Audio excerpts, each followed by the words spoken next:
Welcome to Below the Line, where we talk about working in Hollywood from the crew perspective. My name is Skid. I'm a former assistant director and your host. Quiet on the set. Our series of film professionals reviewing Oscar nominees continues here at Below the Line. Regular listeners, I hope you're enjoying it. And if you're new to the podcast, you've still got all week to catch up before the 94th Academy Awards on March 27th. Today is episode 9 of 10, and we're talking about visual effects. My first guest is returning to the show. Kent Seki, your visual effects credits include The Matrix Revolutions, Superman Returns, and Iron Man. Nice to have you back.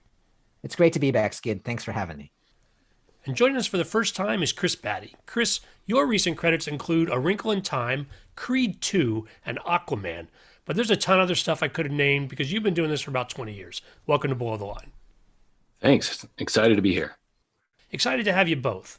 Listeners, if you'd like to see what I'm talking about in terms of credits, look these guys up on the Internet Movie Database. If you start on the Below the Line page, you can simply click on the names of my guests.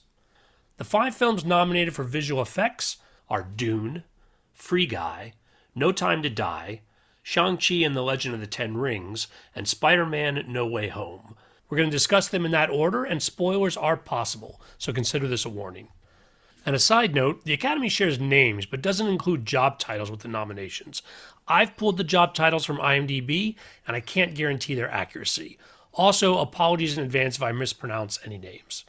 First up is Dune. Visual effects supervisor Paul Lambert, visual effects supervisor for D-Neg Tristan Miles, visual effects supervisor for D-Neg Brian Connor, and special effects supervisor Gerd Nefzer. So for me, Dune is one of those amazing big screen experiences. And as of recent, I have been craving those experiences. And you know it when you see it both on television, whether it's streaming, and then on the big screen. I know that Chris saw it on IMAX. I'm pretty sure, Skid, you saw it on IMAX twice, I think? I saw it once at a regular theater, once on IMAX, and a third time at my home TV so I could read the subtitles. Understood. Yeah. I have to confess that I noticed things in the big screen experience of the details in the image that are just stunning that I did not pick up when I was watching even on my high quality television at home. Chris, I think you probably saw it too in terms of when you were watching that film. Yeah, definitely. I mean, this is one that it begs you to go to the theater. Like it's fully immersive, just epic in scale, and the aesthetics just like goes through all the way down to the tiniest detail. Director Denis Villeneuve has a history of working on great VFX-driven films like Blade Runner 2049 and Arrival. Even Sicario had a large number of invisible effects. And I think his experience making all those movies really come into play when making something like this, where there's so much world building going on. I was super impressed at how photoreal everything was in this movie. Yeah, definitely. I mean, it's so design driven too. Just everything, it just all works seamlessly, from the set design and set extensions to the the city scales and the spaceships and everything down to the costumes and all the little bits in tech too. It's really interesting, like, where the director is that sort of orchestrator of sort of gathering everything together. And although you have, obviously like several different vendors and and all the visual effects supervisors all pitch in, of course, but Denis Villeneuve, you can just see it. It's like it definitely comes from a central like control of the whole design of everything.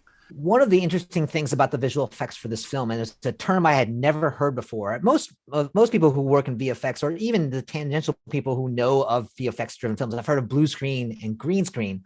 But this film used a thing called sand screen because the spill and contamination you get from green and blue screen that affects the actual image you don't want to key out is so big that they decided to use something that was more akin to the desert world of Arrakis. And they use these sand-colored screens instead of blue and green screen. And I think that is super effective in integrating the CG aspects of it with the practical.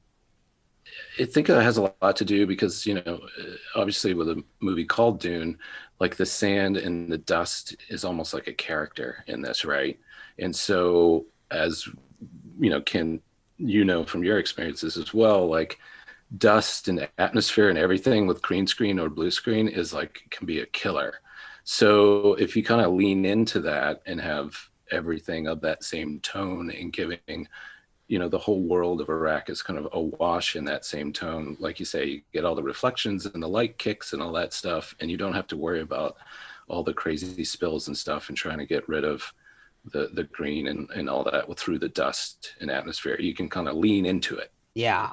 I think that when you look at the film, even the way that it's shot in almost a very practical manner. All those shots of the ornithopters in the air, they shot a ton of helicopter footage, helicopter to helicopter, which really grounds the camera work and just replaced the actual practical helicopter with the ornithopter. They built two 12-ton ornithopters, practical ones to have on set. They even had one on a pretty substantial gimbal on a hill in, I think, Budapest is where they started.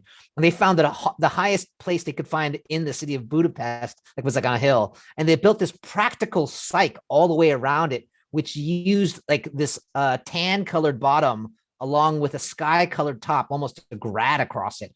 And when the VFX artists got it, they didn't have to do too much keying out. In fact, the natural reflections they got in the windows and the glass, they were just able to blend the CG version of it into it.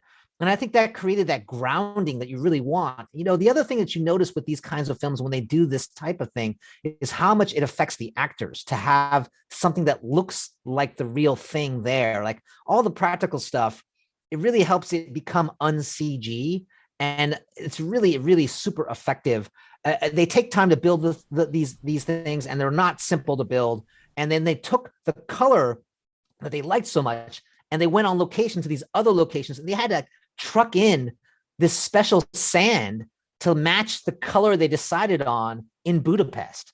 And the special effects supervisor who's responsible for all the practical effects, Gerd Nevzer, deserves a lot of credit for bringing in. It wasn't all just sand. They brought in special dust to look like the sand. And you can imagine having sand and dust blowing around does murder to your equipment that's out there. And to maintain all of the plate shakers, like they had a lot of plate shakers and practical dust explosions that they enhanced in CG, I think gave them a great technical base to start with, which is one of the reasons why this movie grounds so well in its visual effects. In terms of the actual some of the other effects, the shielding effect I thought was particularly interesting. If you watch the attack, the Arakeen attack, for example, you can see the shields around various spaceships or buildings, and as they get penetrated, the explosion stays contained within that shield. It's a great effect.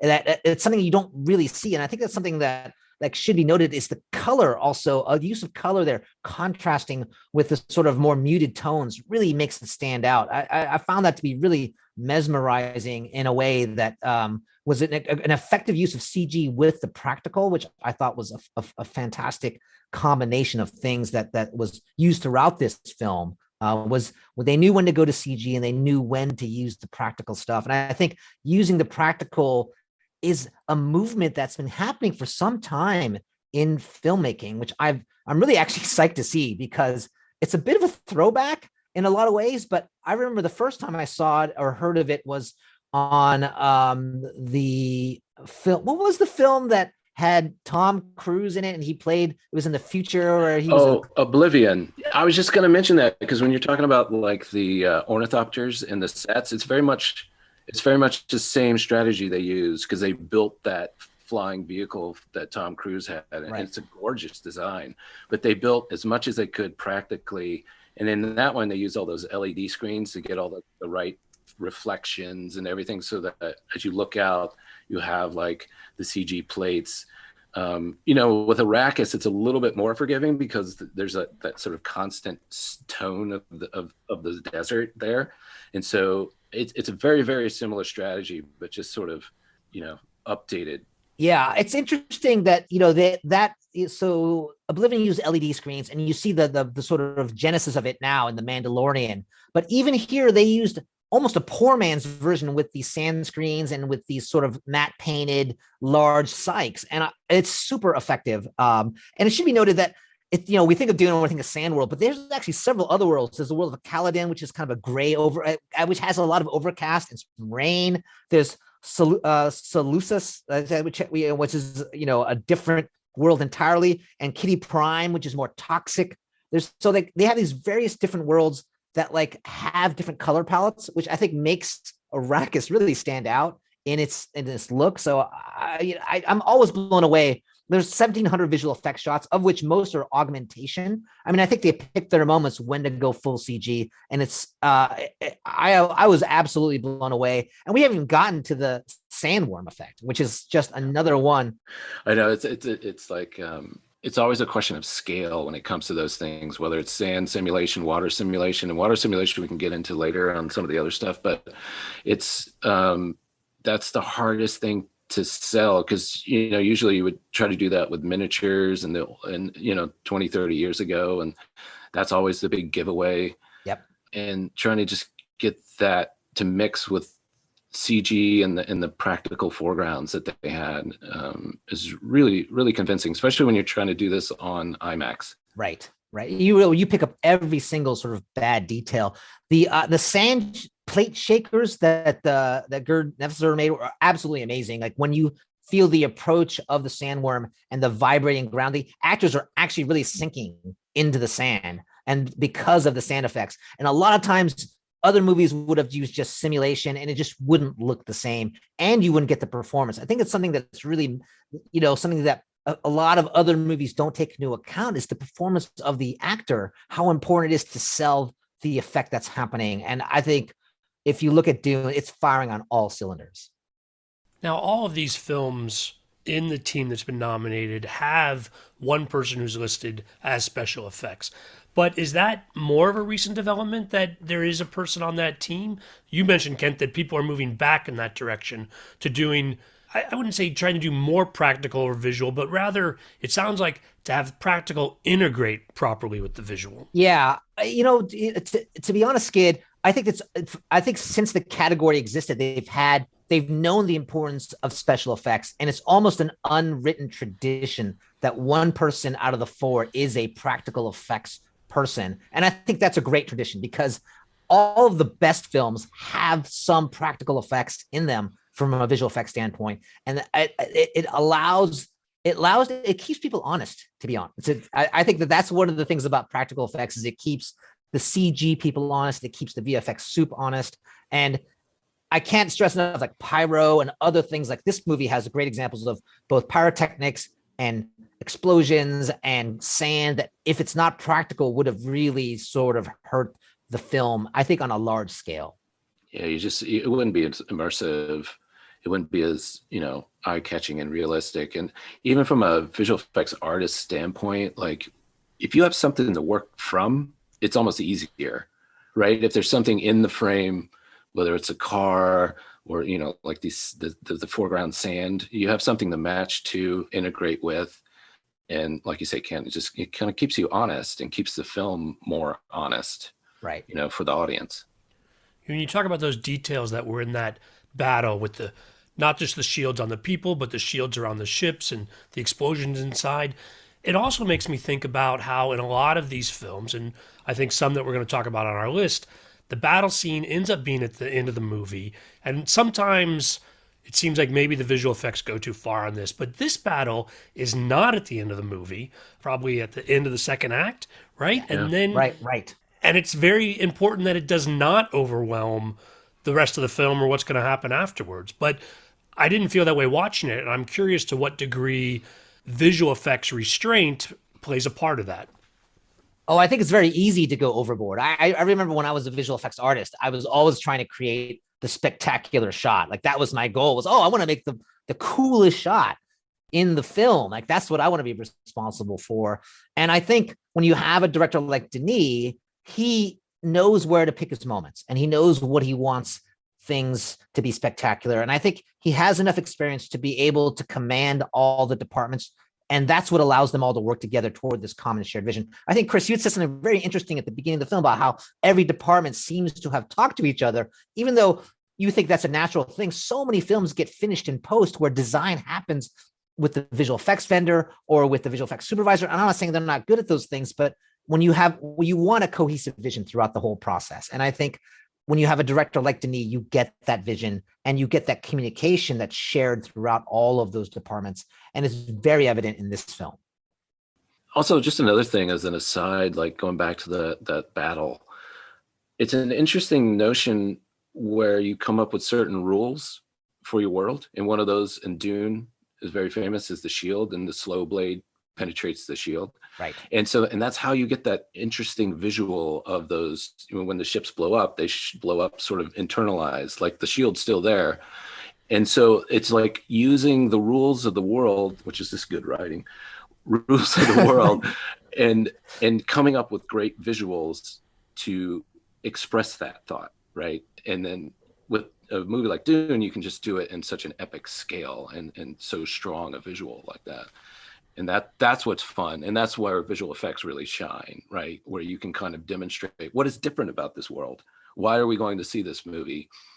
Not just apart from character and story, but if you're going to do a spectacle like this, that is the spectacle.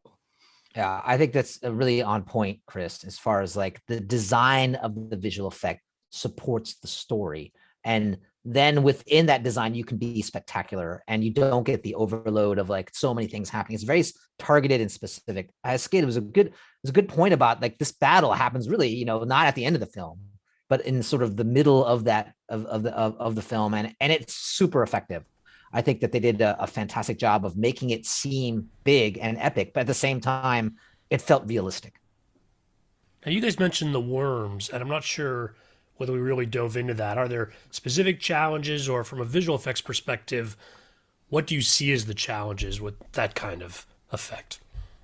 From when I look at it from a visual effects standpoint, you have to communicate the scale of that worm and all the detail into it. So the CG model of that worm has to be constructed with the level of detail that you can see on a bigger screen. And then on top of that, the interaction with sand, that is a nightmare. I know that the tools have gotten much stronger since the time I was doing those kinds of things, but the amount of simulation you have to do that actually feeds into a plate that you shot that looks realistic with exploding dust, it's not simple. And a lot of it's based on fluid simulation there, and there's a lot of software that does that, but there's an artistry to that integration that makes, because there's nothing in the world that is that large. So your brain immediately says it's fake. Like, I think that there's something about something that big interacting with sand. You're like, I've never seen anything like that. There's nothing I can refer to that looks like that. And the fact that the physics don't actually work. Like, that's not, you can't displace that amount of earth, with that mass. So the fact that that looks right is also a testament to the artists that are able to do that, because, you can't do that, in reality. So it's a cool concept for science fiction, to have that amount of heavy earth displaced like that from a creature. That how does it move through that depth of sand and people can still walk on it? And so it's another kind of design challenge. How do you make this look real? And again, it goes back to all of that stuff. My last question, well, until you guys say something else cool, but you both talked about IMAX being a factor here. And other than scale or seen on a large screen, what factors from a visual effects perspective come into play when you're talking about IMAX? One thing is just sort of resolution, like you just have more square footage to fill, and both the aspect ratio, which is the shape of the screen, but also just in the resolution itself of the image, how much definition of the image there is compared to a normal screen, just because of the size. Yeah. And so that has to hold through so it doesn't look too grainy and soft and kind of fall apart. And so I think one of the things that you have to think about is like how you use that. And I think the way Denis Villeneuve used it is to kind of show off that sort of epicness and the almost like that sort of sublime experience of this planet. Because when you go to see it at an IMAX, maybe half the film is IMAX. So the other half, which is on Caladan, the other planets, and the more intimate moments and interior moments are sort of the normal widescreen aspect ratio that we're all used to if you go see like a Marvel movie or what have you. And then when you go outside to the exterior, the image just expands vertically, and it just becomes just a lot more to sort of take in. Yeah. So sort of conceptually there's that, but then, you could probably speak. I mean, from a technical perspective, you're rendering more pixels, meaning that once you've designed and built the effect, you have to make the picture, right? You have to make 24 images per second of that image. And it's a lot more expensive. I think it's almost exponentially more expensive as you get that much larger. So you have to manage that process, right? You have to manage generating all those images, and that becomes a technical difficulty. The lift becomes harder, right? Because you can't render it's this size of the image. The final image is much larger than a regular 2K image that is what you generate, 2000 pixel image, a 2048 image. It just becomes that much more expensive on the baking of it. You'll sometimes hear, it's almost like a brag. Oh, this took 5 days to render one frame, it's like some kind of badge of honor. But like at the end of the day, that's time, that's less iterations, that's more money if you want to get it done faster. And you need the iteration time to really know if the effect looks right. Well, I'm not a voting member of the Academy, and so I don't have to keep it secret. This is my favorite film of the year. I could keep talking about it this whole time, but that's not why we're here. That's not why folks have joined us. Let's move on to the second film on our list, Free Guy. Production visual effects supervisor, Sven Gilberg. Visual effects supervisor for Scanline, Brian Grill. Visual effects supervisor for Digital Domain, Nikos Kalitsidis. And production special effects supervisor, Dan Sudik. Dan is on this list twice, which is impressive that he's worked on too. He is a legend in the world of special effects. And so I'm glad to see his name twice in there. So it's interesting that we're talking about Free Guy after Dune, because Free Guy is a great example of another heavy shot film. There's 1,271 visual effects shots in the movie itself. It's a world building. It creates this idealized computer generated world. It's not trying to be photoreal in the sense of Dune, but it's trying to be photoreal, almost idealized photoreal, as if a game engine had made it. And it's one step further than like Ready Player One, which I think is another good example of like world building and different world building. When you look at Free Guy, there are aspects of it that are photoreal, but there are aspects of it that are very cartoony. And so the balancing act of this movie is crazy. There's all of this idea of revealing how it's constructed. The world that it's made out of is a game. And so there's an interface UI design aspect of there's a heads up display aspect of it. There's a de-resing, deconstruction aspect of it. And it even permeates the camera work. If you take it from the opening shot of the movie and look at the camera work there, it's like a video game drop-in, like Fortnite, where you fly down with a character into a situation. It's a cold open. There are 10 plates that have been stitched together with a ton of CG augmentation. The final shot is almost 2 minutes long. It's at 2,734 frames, and it's totally virtual, and it's not trying to be real. Whereas you compare that to Dune, which is grounded in the camera work, which is appropriate for Dune. This film it's appropriate to have the CG camera work because it's a movie it takes place inside a game. So it's fascinating to look at this. It's totally appropriate for this movie, but it's interesting that these two movies are going up against each other because it's a contrast of styles. Yeah, Ken. I mean, it's like another, like you said, it's like a world building exercise, but with just a different kind of tone and different aesthetic, totally. And it's super interesting. And then we should also mention at the end, they had like a really interesting process for the sort of Ryan Reynolds 2.0 guy, the dude, yeah. and that face replacement. While it's not like 100% on, but like for the movie, it worked really well, and it was well integrated, and all the lighting matched so the way that they sort of created that effect, we should sort of get into as well. I think, what you're seeing now is the influence of the deep fake. So for this film, they used a proprietary tool called Charlatan, which is an appropriate name, to do the CG Channing Tatum that jumps down into that first big opening shot.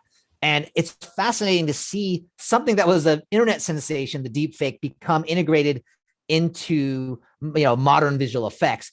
And there was a movement toward CG digidoubles in which everything was done with a model and it was rigged and face shapes were taken and photographs were taken of the actor. But then to use deepfake as an alternate form, I remember there was taste tests on the web comparing deepfake versus like the CG Princess Leia from Rogue One, which is, again, a few years old, but like is worth talking about because that's the influence, or that's how fast things change in visual effects. There was one direction made that before deepfake, and now it seems like all these companies are employing some kind of AI technology to do the face replacement over traditional face replacement techniques. And this is yet another great example where the result of the deepfake on Channing Tatum's character was so good, they used it more and more throughout this process. Now, Ken, I'm not sure I understand what the difference is between a deepfake and traditional face replacement or CGI character. So in the past, what you would do is you would scan the actor and take a lot of photographs in various different lighting conditions and try to recreate the face and then create literally some kind of animatable face where an artist would go in and move points like controls around to open the mouth or close the mouth, open the eyes, squint. And you would have to go through and have a very sophisticated rigger, what they call rigger, go in and create this face rig, and then an amazing character animator actually hand key the face to the performance based on reference. Deepfake uses photographs that exist, so it still uses photographs, but then AI, artificial intelligence technology to analyze the stand-in actor and replace that face with computer-generated versions of the actor's face, which does still require artistry, but does rely more heavily on AI to make those choices. And it's a scary thing because now you realize that anything can be deep faked. It used to be that you see a video, you could believe that video. But with the advent of this deep fake technology, you're really seeing it used. And there's other films in the list that also use deep fake technology. And it's fascinating to me. Absolutely. And also at the same time, a bit terrifying. Yeah, it's a little scary, but at least, for this one, it serves sort of like a practical issue in that they had some story changes late in the game and Channing Tatum was unavailable. So they had him record audio for the new lines and then use this sort of deep fake charlatan technology to build a performance. And they had to get all the footage they had of him, including like takes not used, long takes, or, just any kind of wasted footage so that the machine can just analyze it and see what they needed to do for Channing Tatum. So the director is Sean Levy, and he's a veteran director of visual effects films. Also, he had done the Night at the Museum series, Real Steel. He had directed a bunch of Stranger Things episodes. And I think it's another nod for me, at least from where I stand, to the director's role in all of these things. Because if a director is savvy and has worked on enough visual effects films, they know what's achievable. They know what they want to get in camera, and they can tell a team how they want to shoot the film. He's famous for being very fast on set and having short, fast days. And if you're that definitive and that experienced, you can get away with that. And you can allow your visual effects team to put their efforts where they need to and still get those days, which are easier on the crew and easier on the actors to have very targeted, fast shoot days. And I think it's something that a lot of people who look at visual effects don't really know about. It is the more experienced the director is, the better the experience generally is for the visual effects team in sort of walking through that process. And you end up with a more cohesive vision. And in this case, they really do have this amazing, I think they start off looking at a lot, and throughout this process, they looked at a lot of games, and there was a lot of discussion about photoreal versus cartoony. And my understanding is they started with photoreal, looks more like real life, and then added more cartooniness to the animation and what was happening in the scenes, and then dialed it back to more photoreal. So it rides this strange but appropriate middle line of, oh, it's cartoony, but it's kind of real. So you can feel the jeopardy to the characters in that world. I think that's super important, that when you do create these virtual worlds, how the jeopardy or the danger is for the characters that inhabit that world. This, it's funny because in this movie there is this amazing car chase where the world sort of deconstructs around it. There's buildings collapsing. It's similar to the Ready Player One car chase, car race sequence where the world deconstructs around it. But the two are vastly different in their approach. Like Ready Player One embraces maybe one generation or two generations earlier of game technology in terms of its look. And this one is like full on photoreal, like it looks way advanced, right? And so you have two different approaches to almost a similar problem, the metaverse problem, right? Basically this film creates a metaverse of its own, and it's a photoreal metaverse in its rendering, but cartoony in some of its animation style. And it's fascinating because that's hard to do. It's hard to know that line. And I think they experimented a lot with that. And the virtual camera work is just an extension of that. There's a lot of these impossible camera moves, and that virtual camera work, meaning only the camera done in the computer, which is obviously not tied to anything real. Nothing real could shoot it, not a gimbal, not a drone or a crane. Like, it lends itself to this kind of film, and it doesn't take you out because you're inside a game. I want to talk a little bit more about that line between the photoreal and the cartoony or game-like nature. The uninitiated may assume that because you could sort of lean on that game side, that the visual effects here are less of a lift than they are in, say, Dune or another movie that's going for photoreal. I'm wondering if you could speak more about achieving that balance and the difficulty compared to some of the other films we're going to talk about. In some ways, that could be a thought process behind it. But what I found in my experience is that something that's not photoreal is almost more difficult because you don't know what the target is. You can look at something, a visual effect, and say, I don't believe it. But if you look at something and you still believe it, but it's not right, then you have to come up with the descriptors to direct the visual effects artist to create the thing that you want. I work currently in animation.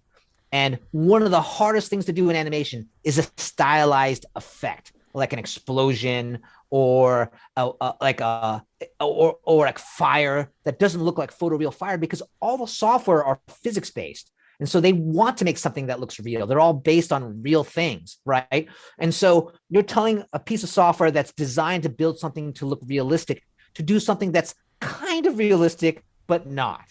And that lift is very hard, especially when you don't know what the target is. It's one thing if you have a very specific idea, but a lot of times you enter into these scenarios and you don't know. And visual effects is constantly in this arms race of doing new things, of like showing the audience, the world, something they've never seen before. And in the case of Dune, I think Chris eloquently talked about how the sandworm is impossible. So how do you make something that's impossible look real? That's a heavy lift with interactive sand and real things around it. But taking a video game and having Ryan Reynolds live in that video game and interact with it, but it should still feel like it's real and tangible, that's not easy either. Like that's a different hard lift. Like it's a lateral move, not an up and down move, in my opinion, in terms of level of difficulty. But then again, that's my opinion about Chris. I don't know if you can speak to that, of what you think about that question. I think it's a very good one. Again, it goes back to kind of like we say, what we're talking about in Dune, like as a visual effects artist, if you have something real in the frame to work off of, it's almost easier. So yeah, if you don't have a roadmap to where you're going, you could get lost and the aesthetics could get jumpy. And also even story-wise, character-wise, if Ryan Reynolds is running down the street and we feel for him, but then all of a sudden he just like bounces around, then it becomes, like a cartoon, and we don't care any longer. So it is riding that line. And I think they did that great at the end. Like when we were talking about what the dude comes and fights him, where you have both, like they just like, we're embracing this cartooniness, but you still cared for the guy, because not only is it, you're not worried that he's going to get killed, but there's just like this other ticking time bomb of the world kind of running out. So, you kind of maintain the drama in that way. And so he can have his cake and eat it too when it comes to that, that sort of realism versus the cartoonyism. And it's really just sort of dramatically like how you thread that needle. I guess we should talk about the other process because I just don't want it to get mixed up between the charlatan and then the face replacement thing that they did in the egg. So it's just like when they did the Ryan Reynolds character, the dude character, that's also an interesting process, because the charlatan is more of the probably what a lot of people have seen on the internet, which is like the deep fake, is like the AI using found footage or library footage to kind of create a new performance. This one, they actually recorded Ryan Reynolds' face and put him onto another body. So for that dude character, the big muscle bound guy, was another actor, a bodybuilder, that he was there practically on set, and they put little markers on his face so that they can later track it and understand what his head and face is doing. And then they bring Ryan Reynolds into the studio, and they have this sort of capturing device, which is a giant ball full of LEDs, and you're on the inside, and the inside shell is all 360 degrees of LEDs. So you can have basically any lighting circumstance that you want. And so that they can look at the footage, and they've kind of recorded all the light within each shot, and then they can program that into the shell. And then Ryan Reynolds sits in the middle, and there's cameras all around him, and then they get this like 360 view of his performance. And he's sitting there, and this is very hard for the performer because it has different marks in the shell, and he has to hit the same marks as what's in the footage. And then later they can take that face that they've captured in 360 and then put it onto the stunt performer. It's very technical, and it's technical for the actor. But they were, again, this is a comedy, and there was a lot of funny moments. Yeah. And so it's a testament both to the actor, but also, the director, but also the effects artists, the people running that and also putting it on there. And so it was really well integrated and really effective, I think, in this circumstance. That's a great point, Chris. Like, there are multiple techniques for replacing the face, right? You just described another method. You could create a CG digidouble. That's one method, which I described earlier. There's this, capture method you talked about of like doing it. There's the deep fake. And there's also just traditional, like you just shoot the actor in a similar position and try and warp it and composite that face on there. So you have like, now there's, I just described 4 techniques to doing that same or approaching that same problem. And they all have their merits, and they all have their sort of downside to each one of them. And they cost differing amounts as well for that. But that's definitely an area that's been expanding quite a bit, actually, in the last probably 10 years. Yeah, and I think what's novel about this particular circumstance is because usually they do that for very quick action shots. So if you have, let's say you're having Keanu Reeves get thrown from a motorcycle, and he gets kind of thrown, and it's very dangerous stunt, so they don't use him, but they kind of want to see his face. So they would do that, but it's only like 36 frames. But this circumstance, these are like long shots with dialogue. Right. And so the stunt performers, he has his inflections, and he's trying to do the lines, and then you have to replace that with Ryan Reynolds later.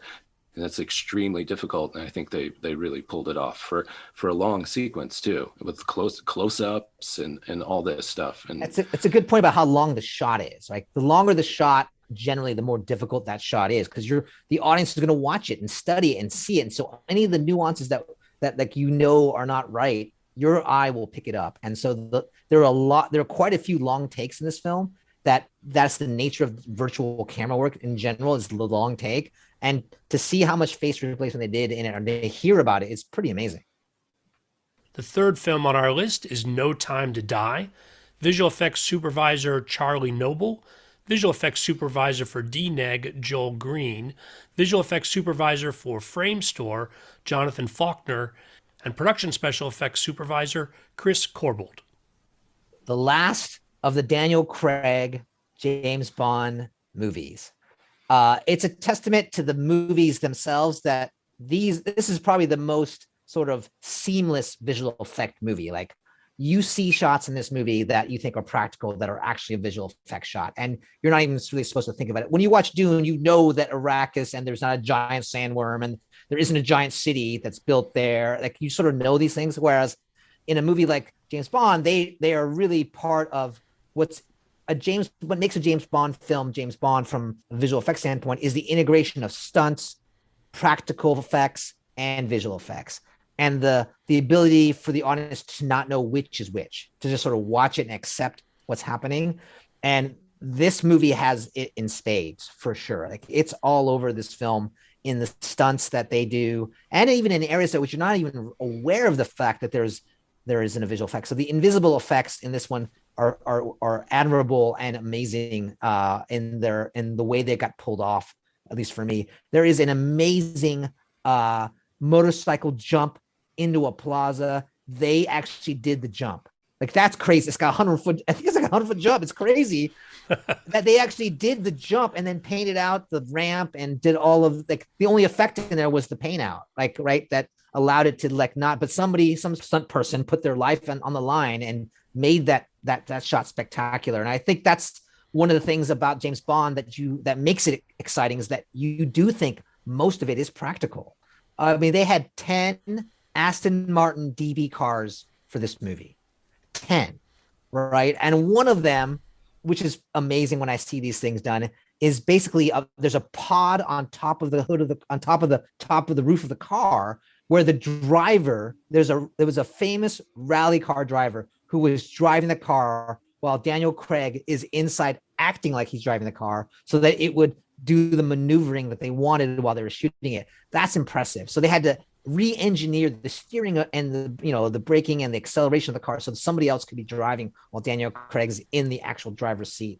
Like that kind of stuff is amazing to me. Yeah, it's also just sort of interesting historically, like a James Bond film is nominated for visual effects. When they first started, they were very adamant about like building all their sets, in the fact that, the studios in England or, there's the James Bond stage. That's like one of the largest stage ever because of that sort of philosophy. And here we are now where it's sort of like become this like seamless, integration between, what they've done practically and in visual effects, but they still, it still has this scope that they always do with these, it's always the villain layer, right? Right. The villain layer. And so that they're sort of famous for, and this one has it, and it's incredible. Like it's just so well done. And so I just find that also interesting. There are a few things that I found out while researching this movie a little bit that they did that I had no idea was happening. So the opening sequence on the ice, the special effects supervisor brought in all these mist machines to make it misty. It goes off, on a great distance. And then Cary Fukunaga, the director, really, really liked the look of the ice. It was a practical ice. They ended up cutting out a big chunk of the ice and putting it into a giant refrigerated truck and taking it for the underwater shots from underneath the ice to capture the look of that ice. Like that kind of commitment to capturing the look of something when you're shooting it in two different ways. Like you shoot the top of the ice practically in the location, and then you actually physically cut that chunk of ice out, load it onto a truck that's refrigerated so you can preserve the look, is really impressive to me that they went to that level of commitment to getting the look correct. When I found that out, I lost my mind. I was like, wow, that's impressive. I wonder what the line producer was thinking that day. He probably lost his mind just like I did. From what I understand, there's an hour of visual effects shots, a solid hour of VFX shots, which is a good amount in a James Bond film for sure, when you think about it. And the sinking trawler is actually another great example of practical meets CG. The trawler is on a 50-foot giant gimbal that can be submerged, and it's really stunning to see those shots in that sequence. And we talk about how important it is to have the actor buy in and to get the performance. When you have something real like a giant gimbal, which are not simple to make, especially when it has to be submergible and repeatable in that submerging, it's all that more impressive. You look at it from a safety standpoint, like you have to construct it so the actors are never in danger, but they have to look like they're in danger. And once water's involved, all bets are off. Like that becomes, that's where the stunts and the special effects really working together to create something amazing, to have the actors in that situation and to have them be able to not only perform, but stay safe. And I think that's a testament to those two departments working together. It's my understanding that when a studio wants to submit a film to the Academy in the category of visual effects, they put together a reel that demonstrates some of the behind the scenes work that it took to pull something off. I think this is a good film to discuss that, where the point of this visual effects in a movie like No Time to Die is to make them invisible. In other words, not having seen that reel, in theory, I wouldn't know that this was a visual effects contender at all. Talk to me about what you think is captured in that reel versus what we see in the final product. Yeah, it's interesting because this is one of the last movies I saw on the list, and not because I didn't want to, it was just sort of scheduled. So it's pretty fresh. And I just remember sort of watching it and analyzing it and trying to figure out where that line is, because again, you think James Bond, you're not going to think visual effects. You just think of machine guns coming out of headlights.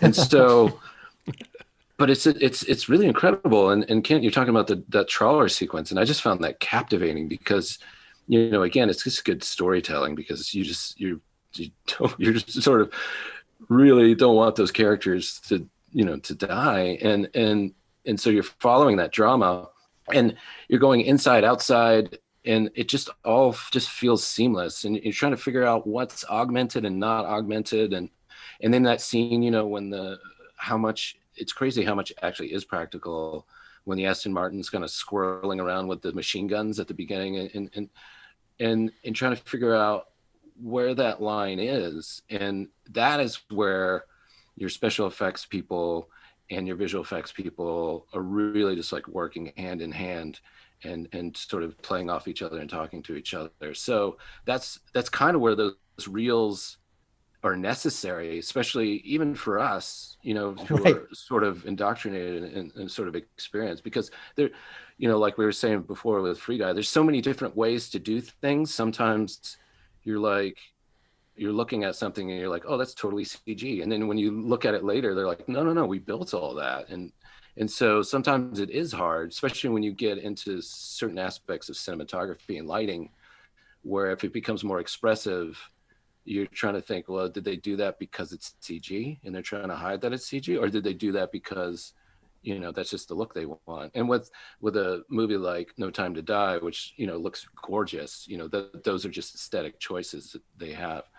And especially in that trawler sequence, like the lighting and the way everything is, especially like when he finally escapes, that wide shot of trawler is obviously, a CG trawler going down. They're not going to have Daniel Craig swimming out of a sunken ship. But I mean, he's pretty tough. I believed it. he's a tough guy. I mean, hey, clearly.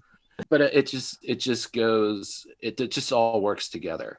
So to the heart of what you're asking, Skid, there was a time when you submitted for visual effect, you could only submit shots from the actual movie. You couldn't submit any before afters or process. And in fact, I think it was a more recent, in the last, I think 10 years, that they started opening that up. And I think it's great that they did, to be like, it's one of those things that allows a movie like No Time to Die to shine, because these movies that have these invisible effects, they're just as hard as the big, tentpole movie, that tentpole giant explosion world building movies.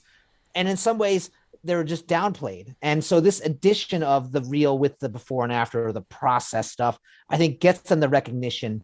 The way they would do it before is you'd only be able to submit movies that shots from the movie itself, and they had to be, you couldn't edit the sound. And that's probably still to some degree. And when you presented at the Bake Off, which is where they have a list of, I think, 9 films that they whittle down to the 5 or that make it, is that the visual effects supervisor could talk about it, but now they actually show it while the visual effects supervisor talks about it, which is fantastic. So you get to see not only shots from the movie after that, you first see this process reel while the visual effects supervisor talks about it, and then you see the shots from the film, and then they have a Q&A. And so that allows that opportunity, affords that opportunity for a film like this to get recognition, even when they get to the Bake Off stage.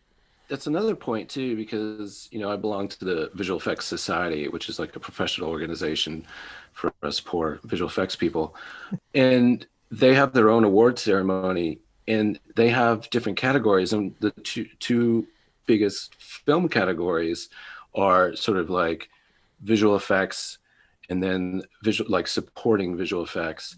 And so you would have No Time to Die would be in a separate category than like Spider-Man or even Dune, right? Because, you watch Dune and you're like, yeah, that spaceship is CG because, there's no real spaceship like that, or a movie like Star Wars. And so those are different. It's, it's just a different method and a different aesthetic and all that. And then No Time to Die, everything's trying to be real. And it just allows to differentiate that skill. Maybe at some point we have to do that, as movies go on and they become more and more seamless, where, you could have a Woody Allen film that will have a lot of visual effects in it, just because, maybe a location is not available. So I think it's like an interesting issue. How do you judge between the two? I was not aware that the process for selecting these films had changed. Of course, the podcast wasn't around back then, so I didn't follow it as closely. But yeah, and I don't know exactly when it happened, but I do remember there was a time in which it was very strict about what you could submit, and they've opened that up, and that's a great change. Like that's a great change that the Academy branch made for this category. the fourth film on our list is Shang-Chi and the Legend of the Ten Rings. Production visual effects supervisor Christopher Townsend, additional visual effects supervisor for second unit Joe Farrell, senior visual effects supervisor for Weta Digital Sean Noel Walker, and special effects supervisor Dan Oliver. So Shang-Chi is an interesting movie in the Marvel universe. They obviously are the superhero company. They took on mythology with Thor. They brought in magic with Doctor Strange, and now they have the multiverse coming with that. Space with Guardians of the Galaxy, Afrofuturism with Black Panther, the quantum world with Ant-Man, and now this is their ode to the Hong Kong martial arts action film. And I'm actually really impressed with the fact that they have taken these different types of movies and been able to integrate them almost seamlessly into one universe that is sort of, it's all encompassing. Like if you were to ask me 20 years ago, do you think that Marvel will have this run of success? It's hard. I think it'd be hard pressed to pick anybody that would have selected this. And the visual effects supervisor for this film, Christopher Townsend, he's a long time visual effects supervisor for Marvel. He's been with them since Captain America, the First Avenger. He did Age of Ultron, Guardians of the Galaxy Volume 2. He's been with them for a long time. And so to see his progression and his career is really great. And when I saw Shang-Chi, when I looked at all the effects in it, and there are a lot of effects in this movie, the standout for me is the bus fight that happens in San Francisco. It is really, really impressive, both from a stunts perspective and a visual effects perspective of how they shot that on a blue screen and then comped it so it looks like the bus is traveling in San Francisco. They actually did crash 15 cars for real in making that sequence. So there is a component of it that's the exterior actual shooting plates. There's the blue screen component. There's the performance of the actors and the stunt people, which is really great. It even ties into the story with Awkwafina driving the bus. They already established how she's a great driver, and she's now driving this giant bus that gets cut in half. It's a tour de force because I had not seen yet at that point a great sort of superhero martial arts sequence, and it's really, really fantastic. I was super impressed with that. Yeah, and it's just a great integration, as you say, it's a great integration between visual effects and special effects, but also story, because this is the point where you're really introducing the character, right? This is who this person really is. And, it goes down to even the music that they picked works really well. And it's just like this one beautiful, seamless sequence that just all comes out of story, and, how they kind of rig the bus on stage to kind of give the stunt performers and the actors, something real to play off of, right? So you have this big giant piece of machinery and they're really fighting in it. That's on and a then gimbal. We always got to talk about the gimbal. yeah. You always have to. Yeah, everything is about the gimbal, but that's how you get the real interactions, right? Where it's like on two wheels and toning around and turning and pitching. And so it's a masterclass on how to introduce a character in an exciting way. Yeah, and I think that carries through in another fight in the film when they have the fight in Macau on the scaffolding. It's another great, really well choreographed fight that uses another practical set, which is the actual scaffolding, which is this big 3-story scaffolding that they had rigged that could rotate and tilt 45 degrees. And so you had a combination of that classic wire work from Hong Kong, Wu Ping style, plus the superhero aspect of it that was really coming through. All of Macau there was virtually created. And in fact, they wanted to go shoot at a bunch of locations, but they couldn't because of the pandemic. So the original plan was to go on location in Macau to shoot plates for this sequence, and they never went to Macau. So all of Macau was an unforeseen CG virtual environment for all of that sequence, which is pretty impressive. They were going to go to New Zealand to shoot the compound, but they couldn't go to New Zealand, so that's all virtual. The forest that is around Tao Lo, they were going to go to Vietnam and Thailand. They had to cancel that trip and make it virtual. So that forest is all CG, and of course moving trees around with that, how it have to be CG, but to have no real practical element in there is really impressive. And again, shows the one of the challenges of visual effects is pivoting. And it's the challenge in filmmaking as a whole. Skid, you probably have many days where you had to pivot, make different decisions. And that is one of the tricks that people don't realize who don't work in the film industry, is how much things change and you have to react on the day. And in the case of visual effects, you've budgeted for these certain things, and now you have to go out of the budget and plan for something else and try to find a way to bring it back in scope to get the movie done. And I think Chris Townsend did a great job with this, considering the challenges he had. I would never have known that watching the movie, that these things were what he faced while he was making it. It's really impressive. Yeah, I mean, it is a good point. Like, this is definitely a pandemic movie, and how it looks is good, and how everything kind of turned out the way it did, especially with a lot of the practical stunt work, is a testament to them. I'd also like to talk about that sort of water map sequence. Oh yeah, super. That's really nice. Yeah, it was really well done, and it's beautiful and unexpected, and so I think something like that really sort of speaks to me when it's just like something unusual and sort of design driven, and sort of taking an element that we all know, like water, and sort of doing something interesting and special. It speaks to the magic of the whole world.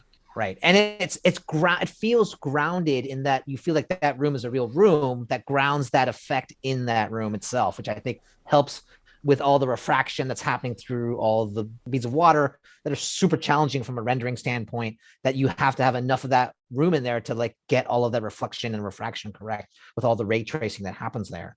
One interesting thing I found out. So of course, we talk about previs. There was a lot of pre-visualization, meaning computer-generated planning of sequences, of action sequences. But one thing that they did on this film, and I saw this in their reel, was toy viz. Mm-hmm. So the stunt coordinator had been in the States and had to go back to Australia, and was quarantined in his hotel room, but still had to work on the movie. And so for some odd reason, he had a Chris Evans Captain America action figure, and I guess Stan Lee one. And he used his I think phone camera to set up shots, and then would send them to the VFX supervisor, online, so that they could evaluate shot work. And they have this whole toy viz reel of shots they designed while they couldn't get out of quarantine, which I think again shows that necessity is the mother of invention or reinvention. Action figure toy viz was used on this film, which I think is a funny thing to think about as a sidebar on this one. And earlier on this talk, we talked about face replacements. There are 250 face replacements in this film, and most of them were the martial arts fighting sequences. And what's interesting that that happened during that time, and what Chris Townsend, the VFX supervisor, talks about is the fact that they had these great stunt performers who were literally exerting themselves while trying to do these very difficult moves, and that information that happened on their face was translated into the deep fake rather than having the actor try to redo their performance. And in general, actors aren't trying to act like the martial artists. They're trying to act like their character, and they may not be accounting for how it's really happening. They're trying, they're doing their best, but the deepfake actually took the performance of the stunt person and put it on the actor, which gets into this real gray area of performance and whose performance is it.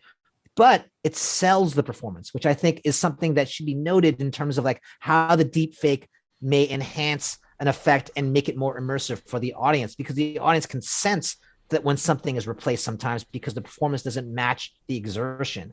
And that was an interesting observation by Chris Townsend when he talked about using deepfake technology on this film. It's great. Get the stunt performers performance finally up on screen more, right? Maybe get recognized by the Academy someday. Someday.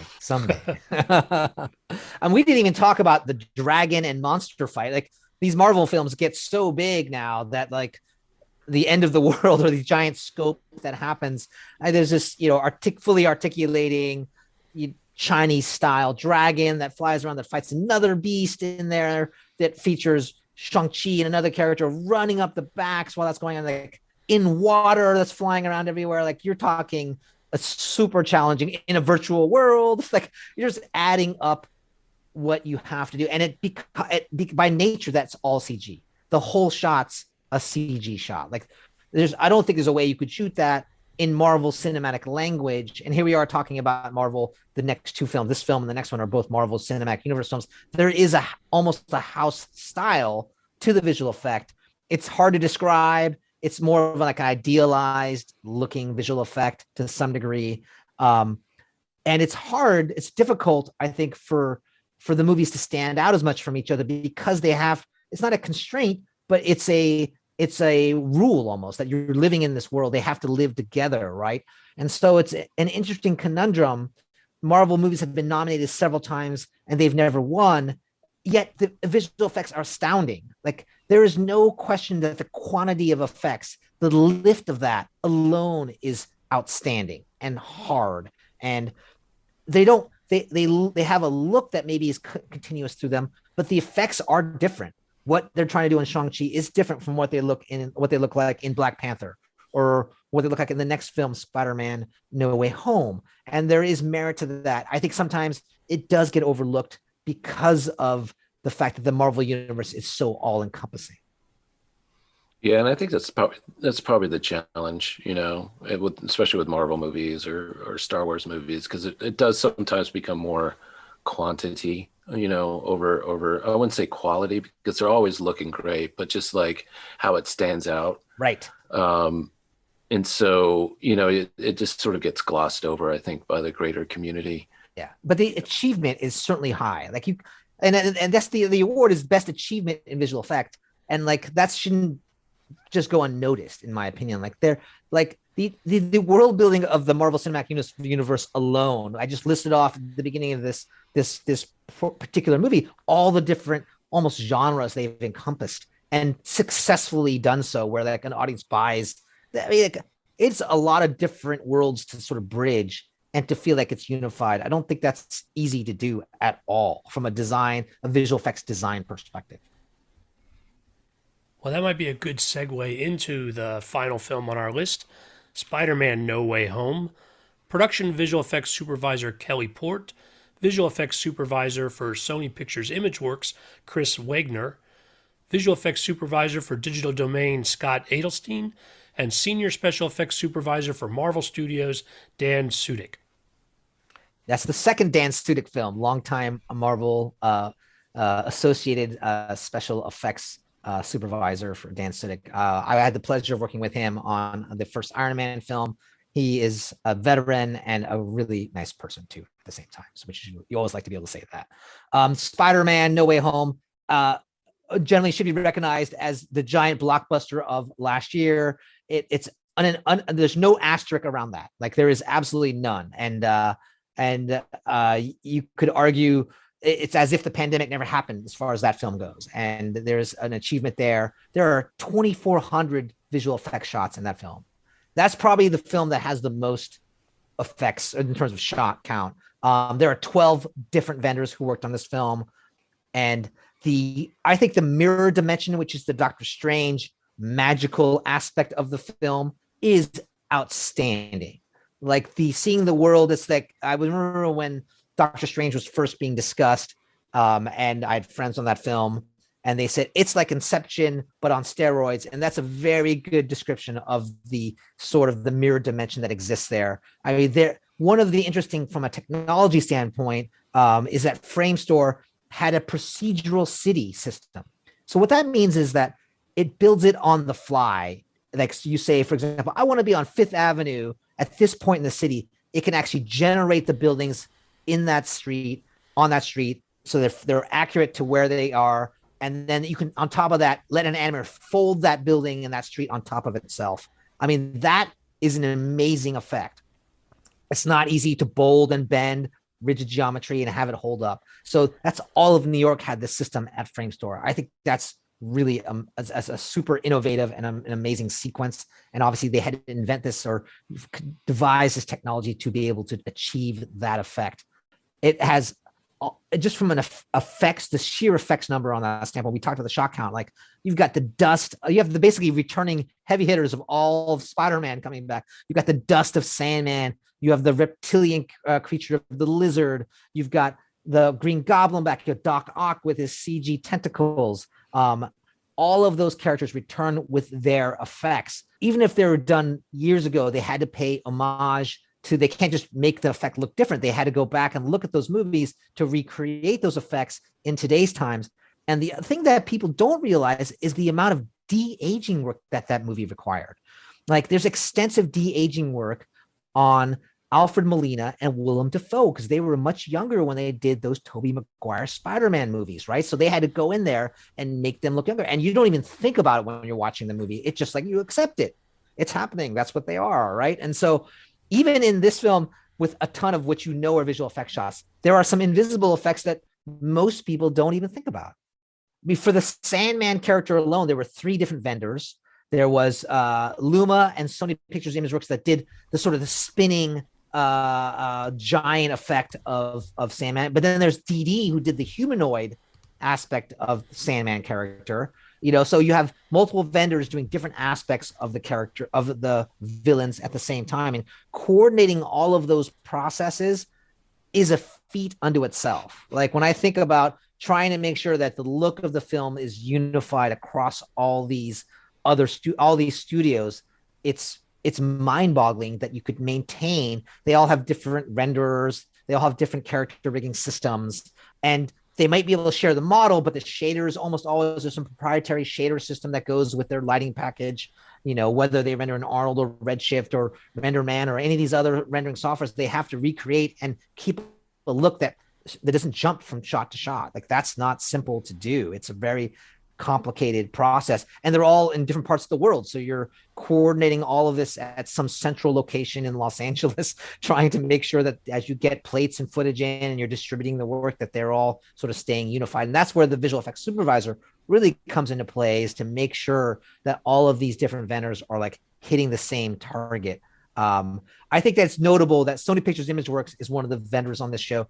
They were the original Spider-Man, that go back to Tobey Maguire Spider-Man, the Sam Raimi Spider-Man movies. They were the original vendor for Spider-Man. And so it's nice to see them come back again on this film. I know it's a Sony movie, and it's almost a guarantee that if Sony's making a movie, SPI or Sony Pictures Imageworks will come back and do the effect. But it's, you know, for me as somebody who's a fan of superhero movies, and I remember going to see Spider-Man and Spider-Man 2, and to see them come back and work on this is actually pretty great. Chris, you worked What on about Spider-Man 3? I was going to say, you worked on Spider-Man 3. You didn't go see Spider-Man 3?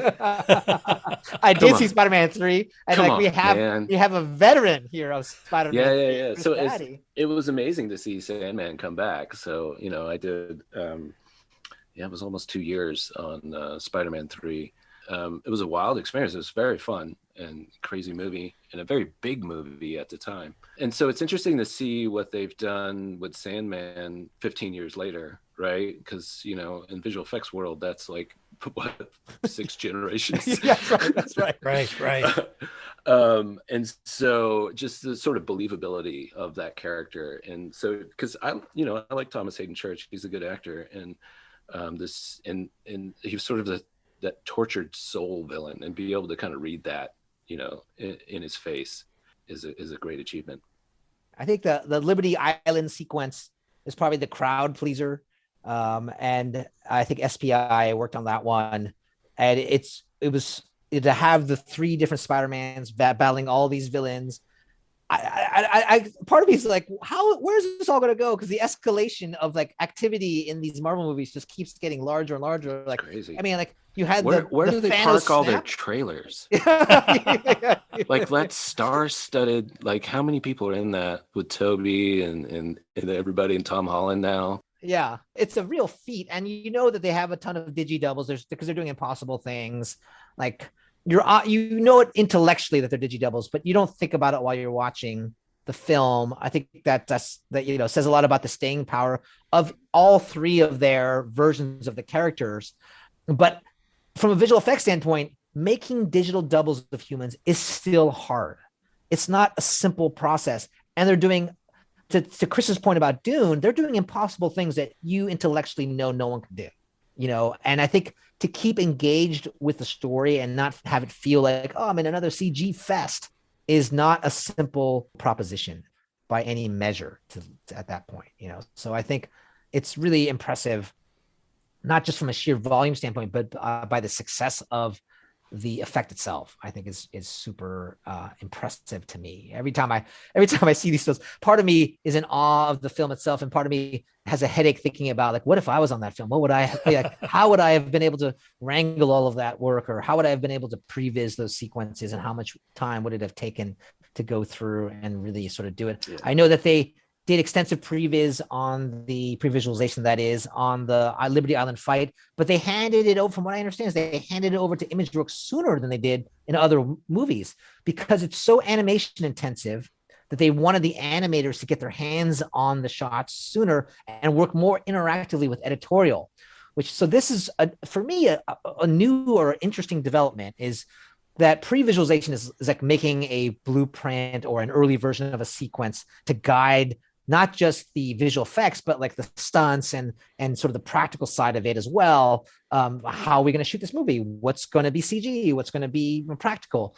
But to involve the character animators sooner, I think, is actually a great thing. It shows the advancement in technology. The reason why you would hire another company to do previs is they're generally faster at generating the work, but like to be at the point where the animators can be fast enough to work interactively or like day by day with editorial to help do the changes. I think that's an impressive moment in animation and character animation for visual effects, that they can get to that point where they can be interactive and still be productive. And I think that was something I had read and heard about, and I would love to know more about how that worked.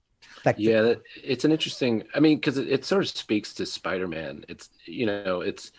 He was always really hard to previs because you're trying to work fast, but there's such a physicality, and they're like so iconic poses and movement with him that it gets very specific, and which drives the camera. So if you're trying to plan a shot and you don't have the movement right, then your shot's wrong. And that's probably the impetus to get it to the animators sooner. So if this shot's going to be mostly CG anyways, then you want that movement, and to be able to kind of seamlessly go from full CG Spider-Man to stunt to actor, and so the animators can hit the ideal and the impossible that the audience wants this superhero to hit, and then we can kind of figure out and backtrack from there where to sort of hand off. Going back to something that's thematically been talking about throughout this podcast, is the integration of practical with the visual effect, and where that shows up is interactive lighting with magic. So of course, Doctor Strange is in here, got lots of magic, making portals. Even Spider-Man's best friend is making portals. And to see the light, in order to buy it, you have to feel like the light is either in the room or shining on the characters. And that's working with practical and working with the DP to make sure that the gaffers, that they end up lighting the characters or the actors so that you can put the effect in there in a convincing manner. Like that's something that is super important in the sort of in the shooting of the effect before you actually get to put it in. Following up on that magic idea, do you guys see any challenges in developing techniques or a style in Doctor Strange? And then another studio, Sony, is going to do this Spider-Man movie with Doctor Strange. And then we have the Multiverse of Madness with Doctor Strange coming out. Do you think that's a seamless transition back and forth? Or are there challenges just involved in handing off the concept or the technology or the style of these three films? You just have to talk to Victoria Alonso. The keeper of the keys to the kingdom. The executive at Marvel Studios, Victoria Alonso, really is in charge of visual effects and post-production and a bunch of other things. She is spinning every plate you can imagine and actually is quite, I won't even say good, is excellent at doing so. I think that's one of the reasons. But it's, to go specifically to that question, it's not easy. It's not a simple process. We're just going to use the same mirror tools and mirror dimensions. If the vendor who did the original is not available, then you have to recreate that effect. You have to research it. You have to figure out your method of doing it with your tools, and or hire artists that worked on the previous one, look at all the reference and really catalog those things so that the movies live together seamlessly. I think that as the universe expands and expands, it becomes more and more challenging to like find each effect and also just make each effect unique in a way. Like, you don't want them to be a rehash, right? You have to escalate or, do what hasn't been seen before to take something that you see in a film and make it something else. I think it's hard to do. You definitely saw, like, for example, in the Iron Man heads-up display, which I have some personal experience with, which I worked with on the first Iron Man film, there is an evolution to that graphic interface, the heads-up display, and different companies have done it. And so you have to go through, and let's even just look at the UI, the blatant UI, just UI design for S.H.I.E.L.D.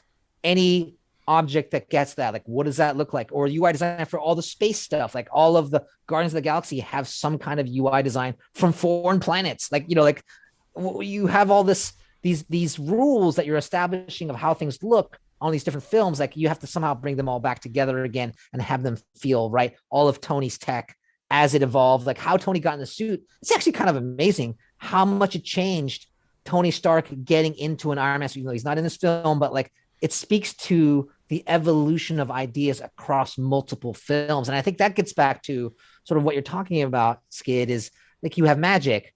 So you introduce magic in Doctor Strange, but then you see it again in some of these other films, like the Avengers movies, or like these last few Avengers movies. And now here it is in Spider-Man. He's going to get his second standalone film. The Multiverse of Madness comes out this year.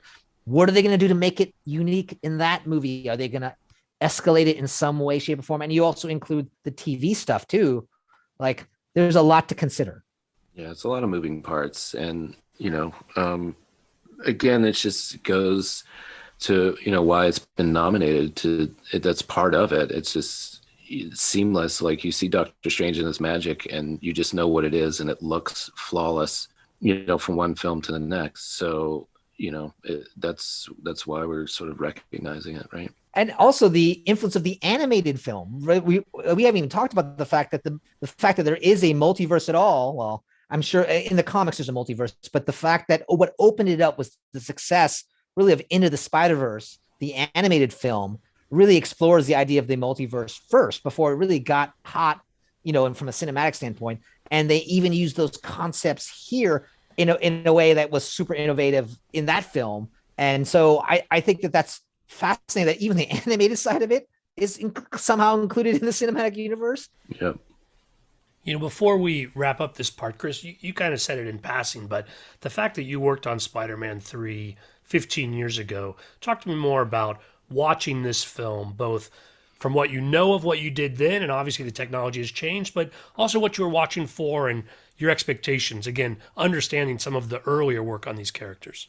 Yeah, it's I mean, the experience of working on the Spider-Man 3, it was fun. It was very hard work, a very difficult film to do. So I understand, because you have a lot of different characters. And Spider-Man 3 was sort of criticized with like too many villains, right?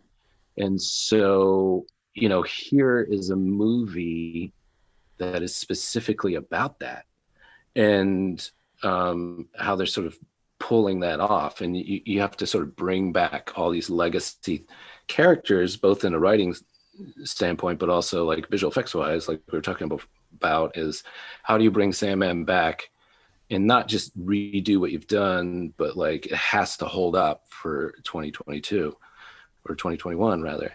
And so how do you do that? How do you make it like recognizable and feel like the same character, but also look contemporary? And, also with like Jamie Foxx's character, I think really looked a lot better, and sort of really kind of rocketed forward.